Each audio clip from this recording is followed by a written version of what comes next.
मित्रों, कल हम ईशान पांडे जी के जो प्रश्न हैं वो गुरु जी के सामने रख रहे थे। तो बहुत से प्रश्न हैं, उनमें से एक ही प्रश्न का कल जवाब हो पाया था। तो आज हम जो गुरु जी का लेक्चर आज के लिए था उसको हम बाद में करेंगे। पहले जो प्रश्नोत्तर हैं, आप सबकी ओर से जो प्रश्न भेजे गए हैं, मैं वो प्रश्न गुरु जी के सामने रखूँगा। तो ईशान पांडे जी के ही जो बचे प्रश्न हैं, तो मैं उन्हीं से शुरुआत कर रहा हूँ। गुरु जी, ईशान जी ने ये पूछा है हाँ जी। कि जब सृष्टि के कण कण में भगवान है, हाँ। ईश्वर है, तो उसकी फिर पूजा क्यों की जाए? एक अलग तरह से, एक पूजा पद्धति के साथ उसको अलग से क्यों पूजा जाए, जब मानते हैं कि सब जगह पर वही व्याप्त हैं? तो इसका क्या जवाब हो सकता है?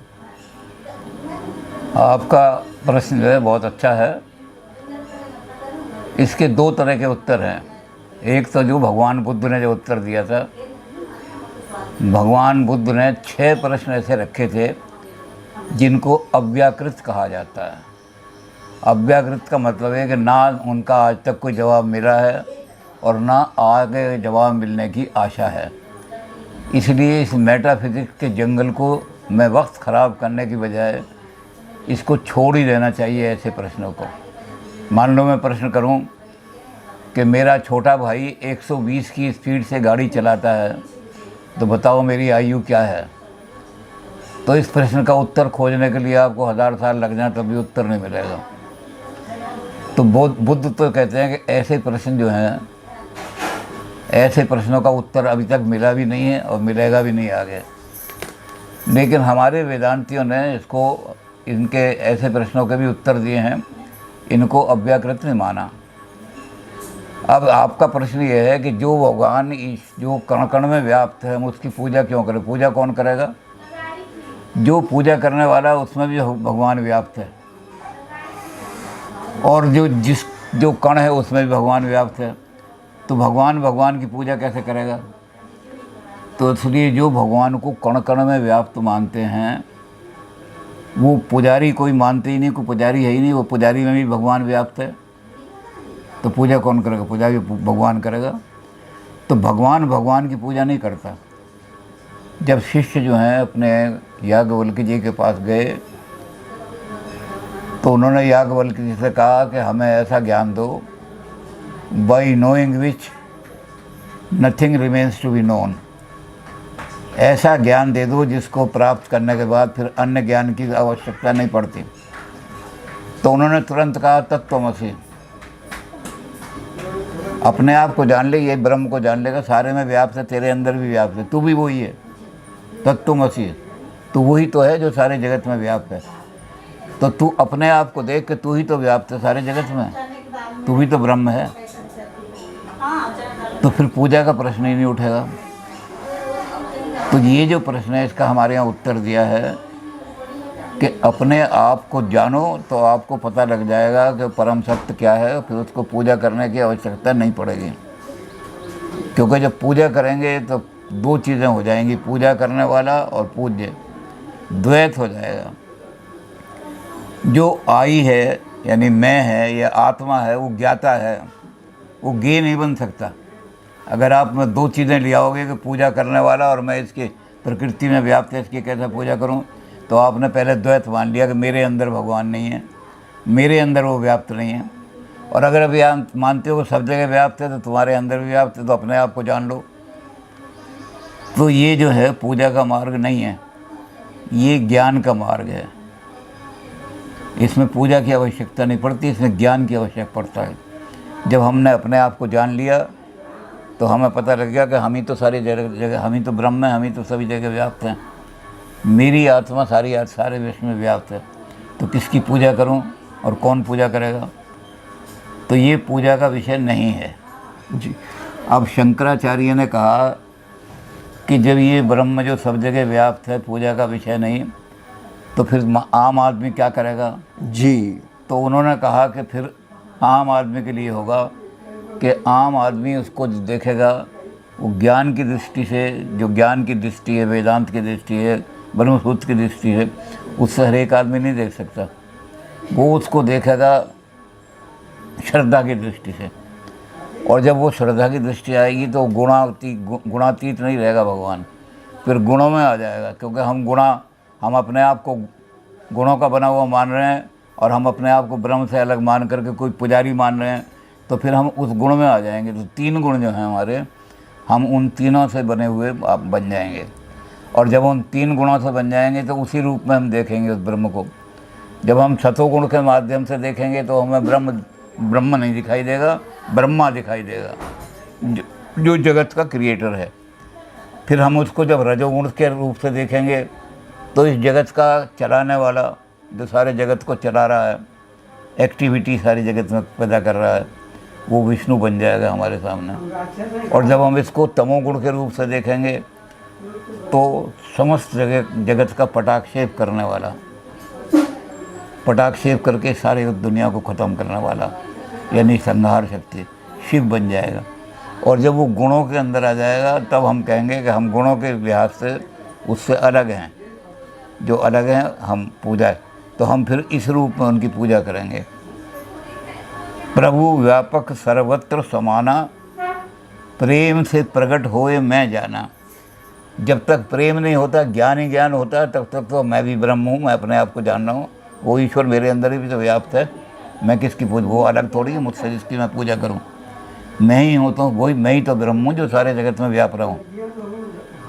तो वो जो व्यापने वाला ब्रह्म है उसकी पूजा नहीं होती, उसका ज्ञान होता है। ज्ञान मार्ग से जा सकते हैं उसके पास।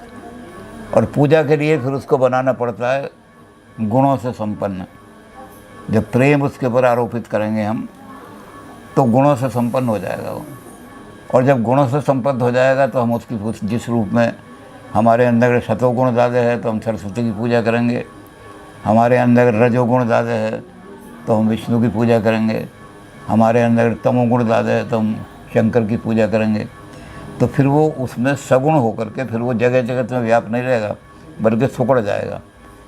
बिजली सारे विश्व में व्याप्त है। लंदन में कोई घटना हो रही है अभी, तो आधे सेकंड से भी कम में वो यहाँ दिखाई दे जाएगी फ़ोटो उसका। तो सारे जगत में वो बिजली व्याप्त है। लेकिन हम उस बिजली से कैसे वो करें? तो हम बिजली को करेंगे अपने, जो हमें आवश्यकता है उसके हिसाब से हम एक विग्रह बनाएंगे कि तुम जो जगत में व्याप्त हो वो तो मेरे अंदर भी बिजली व्याप्त है।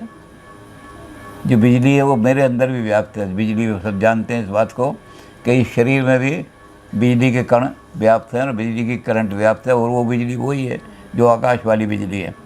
तो मैं बिजली के साथ मिला हुआ हूँ, लेकिन कोई उसका असर नहीं हो रहा। लेकिन जब मैं उस बिजली को अपने काम में लाना चाहता हूँ, प्रेम से प्रकट होए, तो मैं क्या करता हूँ, एक विग्रह बनाता हूँ, ट्यूब बनाता हूँ, एक बल्ब बनाता हूँ, एक कोई टीवी बनाता हूँ, और फिर बिजली से के फिर पूजा करता हूँ। जब मैं उसको पहले लिमिटेशन अपने हिसाब से कर लेता हूँ। मेरी बुद्धि लिमिटेड है, मैं उस अनंत को नहीं जान सकता। लॉजिक ऑफ इन्फिनिट जो है उसको आदमी नहीं जान सकता, लॉजिक ऑफ फाइनाइट को जान सकता है। तो जब मैं उसको जानने का इतना बड़ा ज्ञान का मेरा वो नहीं है भंडार जो मैं उसको जान सकूं, तो फिर मैं क्या करूंगा, उसको लिमिट करूंगा। अपने आप को इतना बड़ा नहीं बना सकता कि मैं विश्व का ब्रह्मांड बन जाऊं कि सारे में मैं ही व्याप्त हूँ, मुझे अपना ही अपना रूप दिखाई दे। बल्कि मैं क्या करूँगा कि मैं लिमिटेड हूँ तो उस अनलिमिटेड को लिमिटेड करने की कोशिश करूँगा, और उस अनलिमिटेड को पहले लिमिट करूँगा अपनी शक्ति के अनुसार। जिसने मेरी, जो आदमी बहुत बड़ा है उसके पास बिजली के कारखाने हैं, उसने बिजली को पता नहीं किस रूप कहाँ से, जो आदमी छोटा है उसने घर में 2 बल्ब लगा रखे हैं। तो बिजली सबके पास जाएगी, लेकिन आदमी की क्षमता के हिसाब से जाएगी।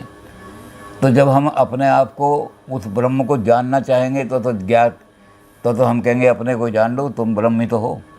लेकिन जब हम उसको पूजना चाहेंगे तो पहले उसको अपने हिसाब से लिमिट करेंगे, और फिर उस लिमिटेड के हिसाब से फिर हम इसकी पूजा करेंगे। अच्छा गुरुजी, एक बार आप एक उदाहरण भी देते हैं आप इस मामले में कि किसी वैद्य ने कहा कि अपनी भैंस को घी खिलाना। बिल्कुल बिल्कुल। तो वो उदाहरण भी आप दोहरा दें एक बार।